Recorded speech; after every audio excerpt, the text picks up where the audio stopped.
Aujourd'hui, nous avons accueilli des étudiants de l'École normale supérieure des paysages de Versailles qui interviennent sur notre territoire pour imaginer avec nous ce que sera le paysage du Grand Autunois-Morvan à l'échelle de 2050 dans le cadre d'une profonde transformation de l'énergie de notre territoire. On a commencé par parler de la régénération du bocage, ensuite de la microhydraulique et enfin de la question de l'avenir de la forêt. Ce qu'on entend par bocage productif, c'est à la fois permettre la régénération de ce bocage en le laissant pousser et en même temps en le taillant, de sorte à ce que ça puisse devenir aussi un élément pour le bois énergie. Si ce bocage productif devient davantage présent sur ce site, il doit aussi se faire en complément peut-être d'un travail de frange, peut-être d'agroforesterie. Parce qu'il ne faut pas entendre par bocage fermeture du paysage. C'est vrai que nous, au niveau du parc du Morvan, ça va être notre clé d'entrée principale de valoriser ces haies par rapport à l'utilisation en plaquettes bocagères, notamment pour réduire la dépendance à la paille, qui du coup fait aussi des économies d'énergie. On n'a plus besoin de transporter des gros volumes de paille. On est à la fois sur une vraie valorisation économique en circuit court qui a très peu de coûts pour l'agriculture, mais qui par contre représente des énormes coûts d'économie, à la fois financière, à la fois énergétique et à la fois en temps de travail pour l'exploitant qui ne sont vraiment pas négligeables. Aujourd'hui, je pense que le productivisme est derrière nous. On est à une phase descendante où l'agriculteur a pris conscience de l'écologie. Quand on a affaire à des acteurs économiques, ce qu'on va leur présenter, c'est quand même un risque économique qu'ils devront prendre. Parce que demander de replanter des haies, faire des plans de gestion, ça veut dire que quelque part, il y a un agriculteur qui devra investir du temps, de l'argent, pour des revenus qui restent encore à déterminer. C'est soit on arrive à créer une adhésion autour de ce projet-là, soit on va créer une crispation et ça va bloquer. Nous, on livre notre projet, mais l'idée, c'est qu'il puisse être aussi malmené et qu'ensemble, on trouve des questions ou des réponses plus justes. La dernière fois, lors de l'atelier, on a évoqué Saint-Léger-sous-Beuvray, qui pourrait peut-être être intéressé en photovoltaïque. Parce qu'on avait évoqué le fait qu'il pourrait y avoir des aides données pour rénover certaines toitures en installant du photovoltaïque. En bâtiments communaux et puis même privés, oui, tout à fait, bien sûr. Oui, tout à fait.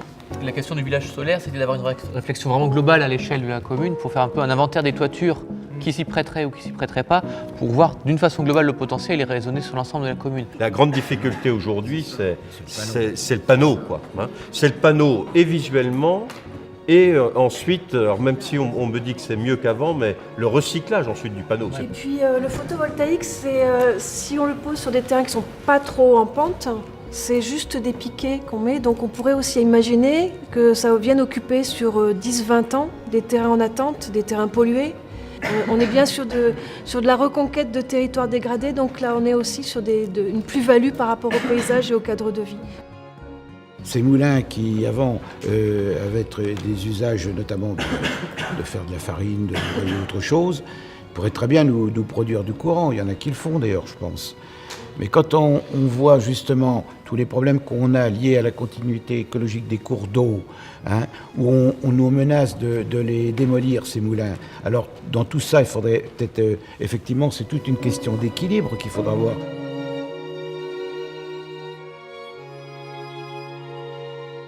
La forêt vient grappiller en fait des espaces agricoles, donc on parle de fermeture. En fait, le paysage est en train de se transformer, mais pas forcément dans le bon sens. Ce plan paysage, il faut alerter sur les problèmes. On sait qu'il y a un moyen de production qui est tout à fait écologiquement rentable, avec la futée irrégulière, comme vous l'avez dit. Et les monocultures de Douglas qui viennent à maturité, elles ne doivent pas passer systématiquement par une coupe à blanc. Malheureusement, on voit également dans l'entourage de ces propriétés de Douglas des bois de feuillus disparaître. Et malheureusement, ces parcelles se replanter de Douglas parce que le résineux, on sait que c'est un bois qui pousse rapidement, qui va être exploitable rapidement et qui va rapporter autant qu'aujourd'hui. Et notre potentiel de bois énergie, il est en train de disparaître. Même si le Morvan a chauffé Paris pendant des décennies, Je ne suis pas sûre que notre Morvan, il serait capable de chauffer une ville importante dans quelques années parce qu'il n'y aura plus de bois de chauffage. Et même quand vous avez une coupe à blanc, vous laissez la forêt se redévelopper naturellement, vous avez la forêt qui redevient mélange en feuillus, et au bout de quelques temps, vous avez un peuplement qui est très bien. Et du point de vue paysager, ça n'a rien à voir avec des plantations en rang d'oignons qui deviennent quelque chose de très, très opaque, très fermé. Moi, je crois qu'on ne peut pas faire l'économie du débat sur le fait qu'actuellement dans le Morvan, parce qu'on le vit, on a des essences de bois de chauffage qui sont dilapidées sous forme de coupes qui ne sont plus utilisées, y compris pour produire de l'énergie, pour installer effectivement une économie forestière qui repose sur la pression foncière de l'installation des résineux.